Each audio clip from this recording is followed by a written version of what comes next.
Hey everyone, today I want to take a step back and kind of talk about how I got into real estate, really like what that journey was, because I think that I had a kind of unconventional route getting into it, and then kind of talk about, just where I started, how I got to where I am today, and hopefully you guys can kind of take something from that if you are wanting to get into real estate or, I don't know, just interested in hearing about me. But growing up, I had never even considered real estate as a career. I don't know why, but never even thought of it as like an actual job that somebody could just kind of walk into. But I had always been renting as a kid because we kind of had a rough go of it in the 2008 market crash. My family was victim to some of the kind of predatory practices, and so made it very difficult for us to actually own things after that, at least, for a while. When I grew up, I always wanted to own my own house. So when I got out of college, I actually had a classmate who had graduated a couple years before me. He sent out just like a mass email to our class, and I ended up responding. He helped me buy a house, and because we were only like a year or two apart, we continued to hang out. We were doing like poker, and funny enough, we were just like doing poker, and he was like, hey, I think you have a good personality for real estate. You should go get your license. And he kind of like propped me up. I was like, oh yeah, heck yeah, man. I definitely got a good personality. I'd come to find out he kind of said that to everybody, but whatever, it worked out. And so he kind of gave me the initial idea that like I could actually do this as a career. It was just going to be a side gig. And so kind of prefacing me actually getting my license, I was at the time dating somebody, and I lost a lot of money in that relationship. I was paying for a lot of her expenses, and she had quite expensive taste. So I put myself in a considerable amount of debt because I was just a dumb post-college baby second lieutenant. Didn't really know what I was doing. I just put a lot of stuff on credit cards, and I didn't really know how to get out from under that. And so I was like, well, sure, we'll go and I'll get my real estate license. I'll sell a couple properties, and that will help me pay this off. That girl and I are not together. It is not my fiance, Lori. So in case anybody was wondering, no, that relationship ended shortly after I actually got to Fort Hood. So yeah, she was gone, but the debt was still there. And so in order to get my license, I actually, and you're gonna laugh at this one, sold my 4 Bitcoins for $500 a piece, because at that point, I bought them, I think around like $100, $200 or something like that. So I was like, oh, what a great profit. No way these are gonna go up anymore. 1 year later, they were worth $15,000 a coin. So, things happen. Another year later, I think, is when they hit 50,000, but whatever. Got my real estate license, not gonna regret it now. But that was February of 2017. So that year, I maybe sold 2 properties. I kind of joined a like faux team with my buddy. I had a little bit of mentorship, but I was still active duty in the military, so I really didn't have a lot of time. But again, I was doing this just to have like an extra sale or 2 on the side so that I could end up paying off this like massive debt that I had. So yeah, did 2, maybe 3 transactions in that first year. But I think the really important part of that was just being licensed forced me to actually learn about the market and like go through the steps. And mind you, I did not just take on 2 or 3 clients. I probably worked with about 20 people that year. But the big thing about starting out in real estate is you don't know what you're talking about. You don't really know how to talk to people. A lot of the time, I'd never really had like a sales position or anything like that. I was just like, thought I was naturally good at talking to people, and we've kind of figured that out a little bit better along the way. But yeah, my conversion rate was terrible when I could get them on the phone and in person. A few people that realized that I didn't really know what I was talking about, so that kind of stunk. But I think the really important part, and one thing that I I would say like you need to have if you're getting into real estate is having thick skin, but being able to learn and realize when you make mistakes.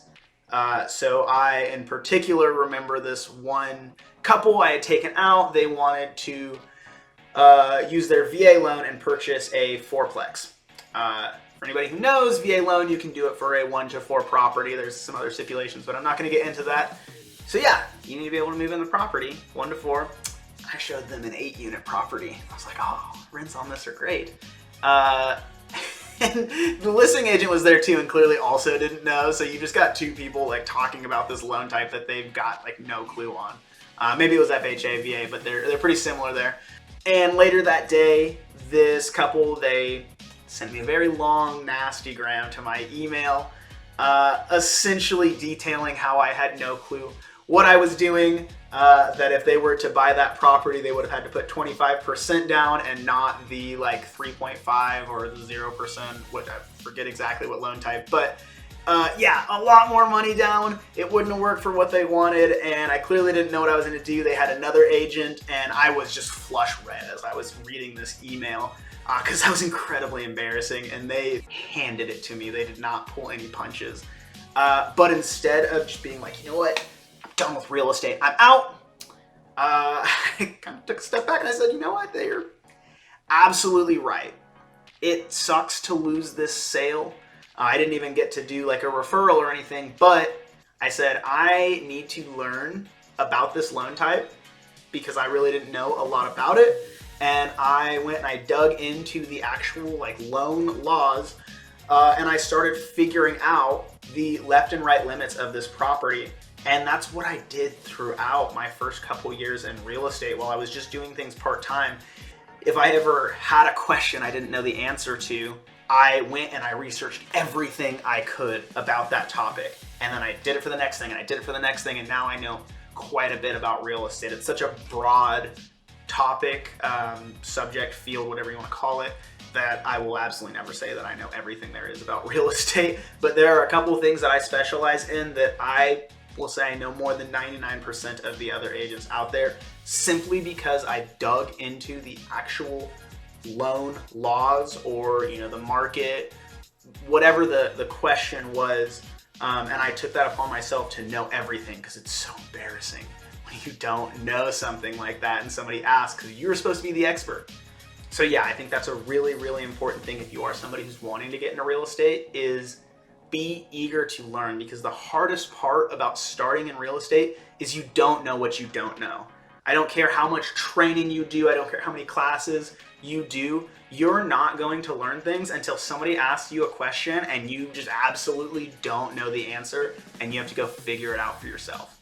So, like I said, I got to learn a lot just starting out, and I had, I think, a very advantageous start. The fact that I was able to do this part-time while I still had a full-time income. And again, before I have the other people in the comments or anything like that, my commanders knew that I was doing real estate, and I made sure that it was only on weekends or when we were off work or when I was on leave or something like that. I mean, I definitely stepped out during lunch or any kind of break or something, and I would shoot a text or take a call, but I did not show houses while there was Army work, and all of my commanders that I was with signed off on this, so don't at me. But again, it gave me a unique perspective where I was able to sit back and not really worry about chasing every lead that I could, or getting what people call commission breath, where I absolutely had to get a sale. I got to really help clients and understand what they wanted in a transaction, what they wanted in an agent, and that's kind of where I got my core values for how I do real estate. And those are integrity, education, and service to the community. So people want somebody who is going to be honest with them. And I have absolutely no problem telling a client, hey, I don't know if this is a good time for you to purchase. You've got only a couple months here, and then you're moving somewhere else where you want to buy another property, or your price range is going to put you in an area where we're going to have some properties that maybe need work, And if you don't have the money to do that, I don't want you to end up upside down on this property or having this deferred maintenance. Or if it's an investment property, actually looking into the fact that you can't just do what are my rents minus what is my mortgage. You need to be prepared to have repair costs and vacancies and pay a property manager and all of these other things. And so being able to talk to people and figure out what their goals are, why they want to buy, and if it actually does fit for them. And I have lost a sale or two, but those people always come back when they're ready or send friends or anything because they appreciate that I'm honest and I am willing to look out for their best interest rather than trying to get an extra commission. So there's that integrity piece. The second is education. People want to know what's going on throughout the process. They don't necessarily have to know everything that I know, but they need to know what's coming next. And so I like to lay out the steps and then we'll reiterate through that so that they're never the type of person that closes on a house and they go, honestly, I don't know what happened throughout the transaction. My realtor just told me to offer on this. They told me what to offer, and then I showed up on closing day, and here I am, and I hate the property, or whatever comes from that. And then the third thing is service the community.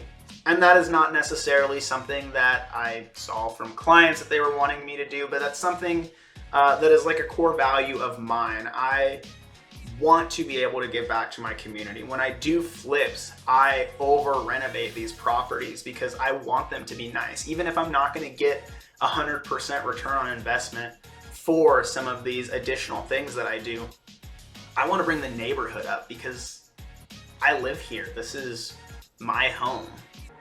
So why would I not want this to be a better place? If I have a little bit of extra money that I can put into this and it's not going to put me in a bad way, why would I not do that?